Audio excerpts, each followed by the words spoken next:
baby. I mean, I love that kid. It hit home. When I heard it, it hit home. And it's sad. It's a sad day. Whole time. I love you, big bro.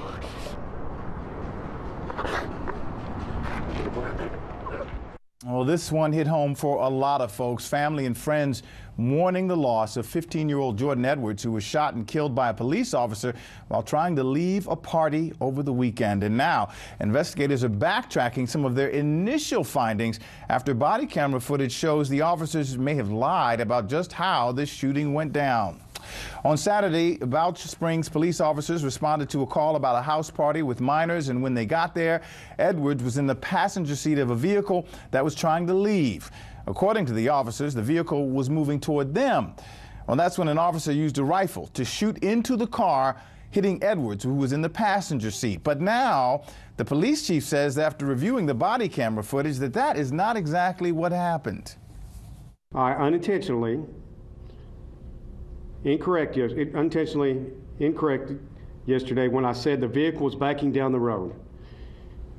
In fact, according to the video that I viewed, the vehicle was moving forward as the officers approached. I'm saying after reviewing the video that I don't believe that it met our core values. Well, of course, Edwards' family is demanding justice this morning. The medical examiner's offices ruled Edwards' death a homicide. However, that does not mean anybody's going to be charged. The officer, who has not been named yet, is now on administrative leave. And joining me on FaceTime from Fort Worth, Texas, is S. Lee Merritt, civil rights attorney, and attorney Jasmine Crockett. Both are with the Merritt and Crockett law offices and taking on this case. Welcome. Thanks for chatting with us this morning. Thank you for having us. You know, I got to ask you, when you hear that the police are backtracking on whether or not this car was even moving toward the officers at all, could there have been any justification for this? No, we're used to several sort of coined excuses from law enforcement. Either they saw a weapon or that the vehicle was itself being used as a weapon.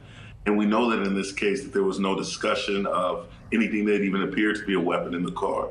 And so we assumed that they would go with the next available excuse, which was the car was being used as a weapon. And I think it was their knee-jerk response to offer that. But they knew that the physical evidence, the video evidence would not back them up, and so they were forced to retract. What can you tell us about the young man, Jordan Edwards? You know, I've sat with his family for a long time, and they're really hurting because he was so loved by his community. He was a straight-A student. He was a star athlete. He had just finished his freshman year at Mesquite. He had started with a new football team with a new coach. And actually, just yesterday, they were getting the pads for the first time, and he was looking forward into some full contact practice with his team. He was very loved by the community. I understand that Mesquite High School and his family, the community, are devastated. The night of that party, what exactly is your understanding of why the police were called to that house in the first place and why there was some confusion or idea that there was any kind of violence going on? It's our understanding that they were called out to an incident related to potentially underage drinking or just a loud disturbance. We've received information of both. Upon arrival, the kids did like any kids would do. They started running everywhere. So there were kids running everywhere. And that's part of the narrative that's kind of been left out. Not only was this officer firing into a vehicle that had 5 children in it, there were other children running around everywhere. So there was the potential of additional fatalities with the reckless actions of this particular officer. Was anyone arrested? Was there any report of an actual crime taking place? No. We have no report of any arrests. There's no guns recovered. There was certainly no alcohol or guns involved in the vehicle that Jordan was in. And actually, I have to backtrack that a bit. The occupants of his vehicle were briefly arrested and detained.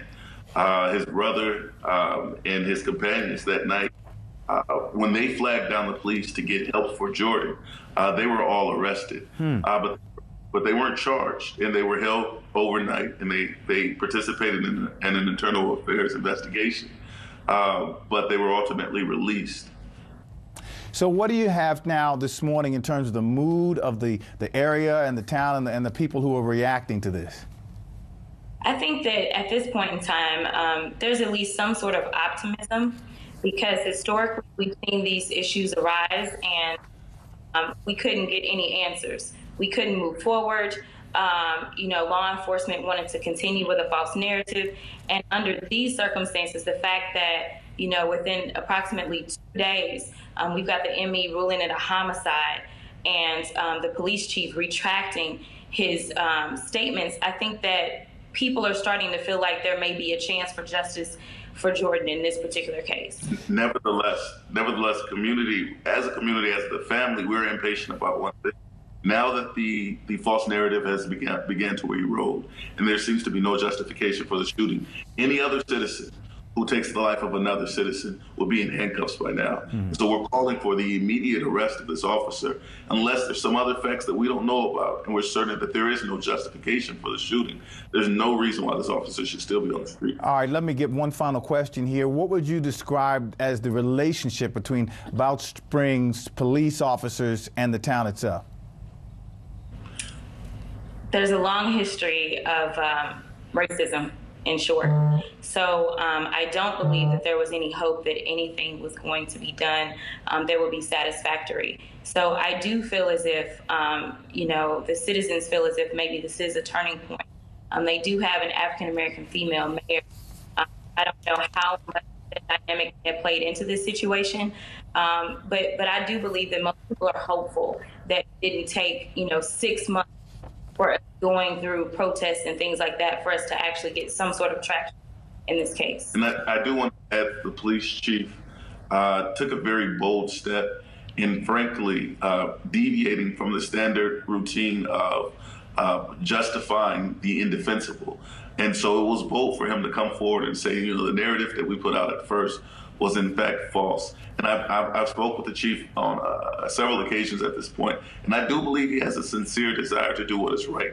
I think that desire is framed in a culture where police brutality is more acceptable than it ought to be. All right, I want to thank you both so much for chatting with us this morning. S. Lee Merritt, Jasmine Crockett, attorneys handling this tragic case in Texas. We appreciate it. We're going to hope that things come together in the way you described.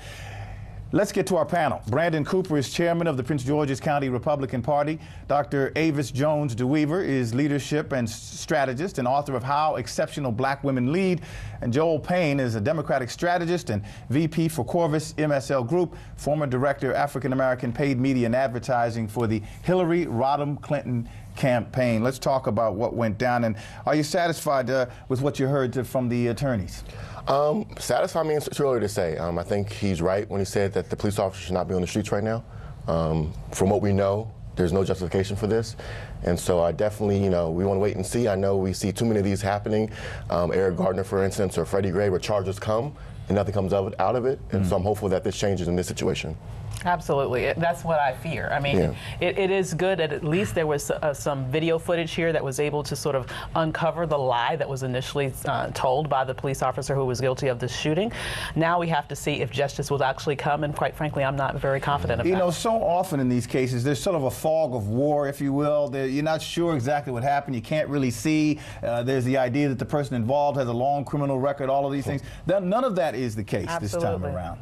Yeah, and what's bothersome to me is that we always use that record as an excuse for behavior, right? I mean, it's wonderful that this young man was a wonderful student and was revered in his community and loved, but in reality, it really doesn't matter, right? If he was someone who was wayward, had trouble, you still deserve basic humanity and you still deserve basic decency. And so that's obviously what we hope for. We hope for justice. A peaceful protest turned deadly. 37-year-old black man was shot and killed by Baton Rouge police. His hands are in the air, and you still get shot by the cops. Oh my God, please don't tell me he's dead. We're not gonna let hate define us.